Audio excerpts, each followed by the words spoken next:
Hello my dear students, welcome back to my channel. तो आज हम देखने वाले हैं क्लास 7 साइंस महाराष्ट्र बोर्ड का लेसन नंबर 10 और चैप्टर नंबर 10 डिज़ास्टर मैनेजमेंट, उसका lecture number 2। Okay, so lecture number 1 में हमने डिस्कस किया था डिज़ास्टर्स। ठीक है, कौन कौन से डिज़ास्टर्स हमने डिस्कस किए थे। लेक्चर नंबर 1 में फमाइन क्या होता है, किस वजह से होता है, हमने डिस्कस किया था। ठीक है, सो और भी तीन डिज़ास्टर हमने डिस्कस किए थे। ठीक है, सो आज हम डिज़ास्टर देखने वाले हैं लाइटनिंग क्या होता है। हमने ये स्टैटिक इलेक्ट्रिसिटी इस चैप्टर में देखा था, that is our chapter number I think so 9। ठीक है, स्टैटिक इलेक्ट्रिसिटी वाले चैप्टर में देखा था लाइटनिंग कैसे होती है। ठीक है, तो अब लाइटनिंग होती कैसे है। पहले तो लाइटनिंग कैसे होती है, जब ऊपर जो क्लाउड में है पॉजिटिव चार्ज रहता है और ये हमारा नेगेटिव, वो पॉजिटिव और नेगेटिव चार्ज में घर्षण होता है, मतलब वो फ्रिक्शन होता है क्लाउड और एयर में। तो उस क्लाउड और एयर में जब फ्रिक्शन होता है तो उस फ्रिक्शन की वजह से लाइटनिंग होती है और वो हमें सुनाई देती है और दिखाई देती है। ठीक है, तो स्पीड बहुत, जो लाइट की स्पीड बहुत ज़्यादा होती है तो इसलिए वो हमें पहले दिखाई देती है कि 3×10⁸ मीटर पर सेकेंड सम ऐसे लाइट की स्पीड होती है। ठीक है, बहुत ज़्यादा होती है जिस वजह से हमें लाइटनिंग दिखाई पहले देती है, उसके बाद में सुनाई देती है, क्योंकि स्पीड लाइट की बहुत ज़्यादा होती है, इस वजह से दिखाई पहले देती है और सुनाई बाद में देती है। ठीक है, तो ये लाइटनिंग होती है जो कि फ्रिक्शन की वजह से क्लाउड्स और एयर में फ्रिक्शन जनरेट होता है, तो उस फ्रिक्शन की वजह से लाइटनिंग जनरेट होती है। ठीक है, okay, so wonderful things lightning के बारे में। Not all lightning strikes the ground, in fact the 95% lightning flashes are limited to the sky. क्या बुरे, सारी लाइटनिंग ग्राउंड में नहीं गिरती, ओनली 5% लाइटनिंग ग्राउंड तक पहुंचती है। Within a one cloud, between two clouds और between a cloud and the ground. क्या बुरे, लाइटनिंग कैसे जनरेट होती है, तो एक क्लाउड या दो क्लाउड के बीच में और between a cloud and the ground about 40 lightning flashes occur per second in the atmosphere. कितना, 40 लाइटनिंग फ्लैश होती है एक सेकेंड में, इतना तेज़ी से। सोच रहे हो, एक सेकेंड में 40 लाइट फ्लैश होती है। टेम्परेचर जो जनरेट होता है लाइटनिंग की वजह से वो ऑफकोर्स हाइयर रहता है सन की हीट से भी, सन से भी ज़्यादा टेम्परेचर रहता है लाइटनिंग का जब वो लाइटनिंग स्ट्राइक होती है ग्राउंड में। Due to this high temperature air का प्रेशर भी बढ़ जाता है और लाउड हाई टेम्परेचर रहता है, हाई टेम्परेचर प्रेशर भी ज़्यादा रहता है, इस वजह से हमें जो बिजली की आवाज़ सुनाई देती है, इस वजह से हमें सुनाई देती है। Okay, lightning strikes open ground maximum times. Lightning क्या होती है, मैक्सिमम टाइम ओपन ग्राउंड पे ही गिरती है, खुली जगह पर, इसलिए हमें बारिश के टाइम पे अवॉइड करना चाहिए कि खुली जगह पर ना जाए ना। The world's mortality rate due to the lightning is low. जो वर्ल्ड्स मॉर्टेलिटी रेट है, मतलब लोग लाइटनिंग की वजह से बहुत कम मरते हैं। However survivors of lightning strike suffer long term effects, immediate treatment of lightning affected person can save their life. अगर तुरंत ऑफकोर्स ओपन ग्राउंड में पर्सन लाइटनिंग स्ट्राइक हुई और कोई पर्सन, तो वो इमीडिएटली मर जाएगा, बट अगर वो बच रहा है और हमने जल्दी से ट्रीट किया तो बच जाते हैं। Study of places struck with lightning show that it happens more और open ground than under a tree और नियर वाटर। स्टडी जो साइंटिस्ट ने स्टडी की है तो उससे पता चला कि जो लाइटनिंग है ओपन ग्राउंड पे ज़्यादा गिरती है कंपेयर टू ट्री और वाटर के इधर पे। ठीक है, नाउ कौन से प्रिकॉशन हमें लेने चाहिए during the thunder storm. So कौन से प्रिकॉशन लेने चाहिए ओपन ग्राउंड में। फर्स्ट, ओपन ग्राउंड में और ट्री के नीचे नहीं स्टैंड होना है। Do not go to a high location, और ट्री के ऊपर और ऊपर वो लोकेशन हाई लोकेशन पर, माउंटेन पर नहीं जाना है। Do not stand electric pole के यहाँ पर, टेलीफोन पोल के यहाँ पे, टावर के यहाँ पे खड़े नहीं होना है। Third point, do not lean on the wired forces around a farm, a compound, a garden और अ हाउस। ठीक है, वायर्ड जो फेंसेस है, जहाँ पे वायर लगी हुई है फार्म के यहाँ पे या गार्डन के यहाँ पे या घर के यहाँ पे, वहाँ पर नहीं खड़े होना है जब बारिश होती है, तो थंडर स्टॉर्म होता है। तो if you are two wheeler पे, बाईसाइकिल पे, ट्रैक्टर पे है या बोट चला रहे, तो वहाँ से इमीडिएटली हमें सेफ प्लेस पे जाना चाहिए during the thunder storm. Fifth, एक जगह पे सबको इकट्ठा नहीं होना है, एक जगह पे मीन्स एक जगह पे गैदर नहीं होना है। गैदर होने से कंडक्शन के थ्रू भी एक साथ लोगों की जान जा सकती है, तो बिकॉज ऑफ दैट एक जगह पे गैदर नहीं होना है, इकट्ठा नहीं होना है। 6 पॉइंट, टेक और डिस्टेंस 15 फीट का डिस्टेंस लेना है 2 पर्सन के बीच में, तभी हम सेफ रह सकते हैं। 6th, okay, that is 7th, do not use plugged in electric appliance. Do not use a mobile और टेलीफोन, ऐसा ही बोला जाता है, मोबाइल टेलीफोन नहीं यूज़ करना है। और जो इलेक्ट्रिक अप्लायंस है, ठीक है, प्लग्ड करके नहीं रखना है थंडरस्टॉर्म के टाइम में। 8 पॉइंट, ड्राई वुड पे अगर या प्लास्टिक शीट पे और जूट पे, क्लोथ पे और ड्राई लीव्स पे स्टैंड रहना है। Keeping your feet together, support, अब जो आपके पैर है उससे एक साथ ही रखना है। Support yourself on the sole of your feet, placing your hands on your knees and crouch low. आपका जो हैंड है वो नी के यहाँ पे रहना चाहिए। 10 पॉइंट, स्विमर और फिशरमैन को इमीडिएटली वाटर से बाहर आना चाहिए। पक्का हाउस जो है सेफेस्ट प्लेस्ड है, फाइंड आउट करना है।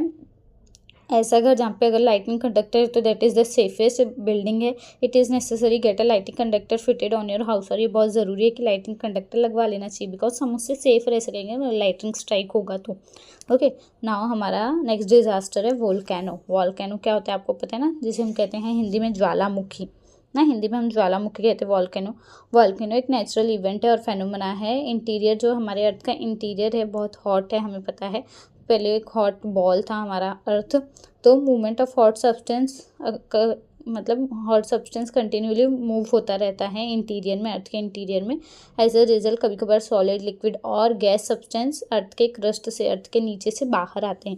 अर्थ का ऐसा शेप रहता है, मीन्स कैसा शेप, माउंटेन जैसा शेप के फॉर्म में। वैसे आग जैसे बाहर आती है, सॉलिड, लिक्विड, गैस चीज़ें रहती हैं, उसमें सब्सटेंस रहते हैं। व्हेन दिस सब्सटेंस बाहर आते हैं अर्थ क्रस्ट से तो इरप्शन होता है, ऐसे अर्थ फटता है ना, start following and it's called a volcano. ठीक है, अर्थ क्रस्ट से जब सॉलिड, लिक्विड, गैस ऐसे आग जैसा इरप्शन बाहर आता है that is called as a volcano.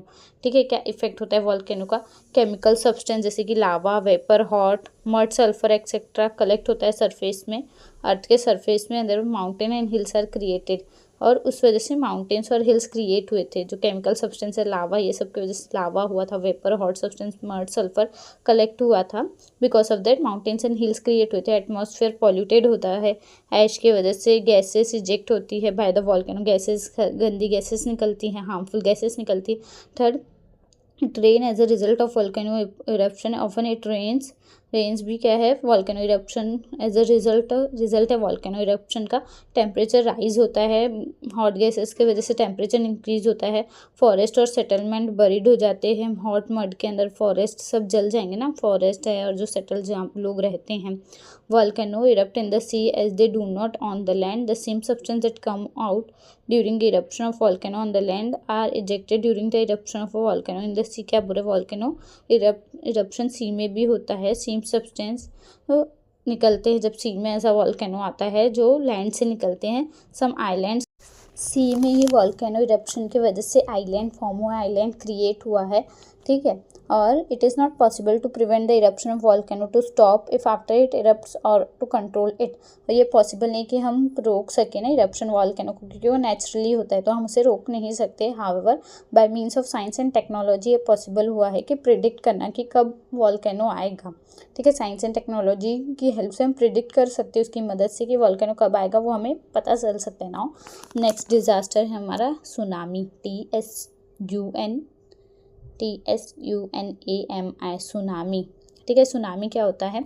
Tsunami जैसे कि as on a land earthquake and volcanic eruption होता है लैंड में, वैसे ही सी में if the earthquake occur at the bottom of the ocean, एकदम जो समुद्र है उसके बॉटम में अर्थक्वेक आता है तो बहुत एनर्जी रिलीज होता है और जो वाटर है उसको पुश करता है ऊपर की डायरेक्शन में। As a result this is a peculiar type of waves are form, एकदम भयंकर वेव्स फॉर्म होती है। और ये वेव्स क्या करती है, बहुत हाई रहती है, but they start spreading very fast to the long distance, और वो बहुत ज़्यादा लंबे डिस्टेंस तक पहुंच जाती है, लगभग 800 to 900 किलोमीटर वेलोसिटी, इतनी स्पीड से 1 घंटे में इतना वो किलोमीटर कवर कर लेती है, इतनी स्पीड में ये सुनामी रहता है, ये वेव, पानी की वेव रहती है इतनी तेज, इतनी एनर्जी रहती है।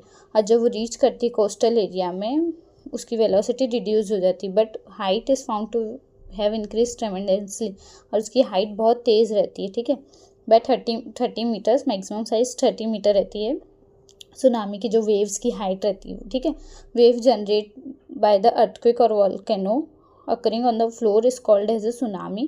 Tsunami is Japanese word which means harbor wave. Tsunami एक जापानीज वर्ड है क्योंकि जापान में ज़्यादा सुनामी आती है जिसे हर्बर वेव भी कहते हैं। ठीक है, और क्या इफेक्ट होते हैं, डिस्ट्रक्टिव इफेक्ट क्या होते हैं सुनामी के, मतलब सुनामी ऑफकोर्स डिस्ट्रक्टिव होगा ना, डिस्ट्रक्ट ही करेगा, बिल्डिंग और अदर जो कंस्ट्रक्शन है डिस्ट्रॉय हो जाते हैं। सेकंड, लार्ज स्केल में लाइफ का लॉस होता है, फाइनेंशियल लॉस होता है। थर्ड, बोट्स और शिप्स जो नियर कोस्ट के वो डैमेज हो जाएंगे, जो समुद्र के किनारे बोट्स है शिप्स है वो डैमेज हो जाएंगे।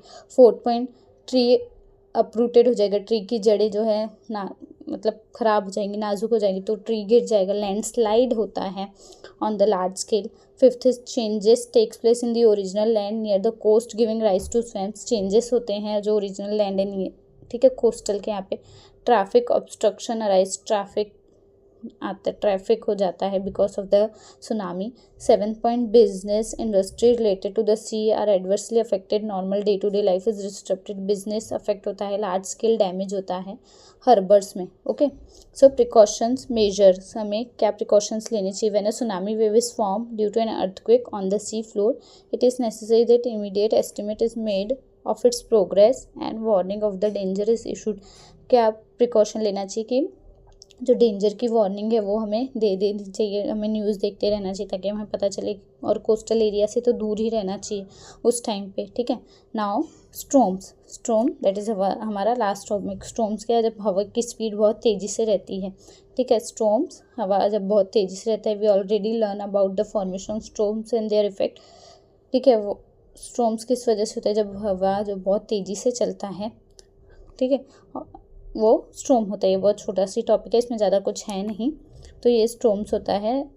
नाउ ऑलवेज रिमेंबर, आपको याद रखना है, रेगुलरली कट डाउन ट्रीज और branches that are likely to fall and cause damage, हमें जो ट्री को कट डाउन करना चाहिए, मेंटेनेंस रखना चाहिए ट्रीज़ का। मोस्टली बारिश के टाइम पे ही होता है कि प्लांट्स ज़्यादा गिरते तो ब्रांचेस कट करना चाहिए। If you are outside take shelter in the safe place, अगर बाहर है तो सेफ प्लेस में जाना चाहिए। स्ट्रोम्स में हार्म हो सकता है ना, लाइफ लॉस हो सकती है। If you are away from home inform your close relative friends about your exact location, अगर आप घर से दूर है तो आपकी लोकेशन बताओ आपके रिलेटिव को, फ्रेंड्स को, फैमिली को। At home shut the values of gas regulators and turn off the electric supply, सब बंद करके रखना है।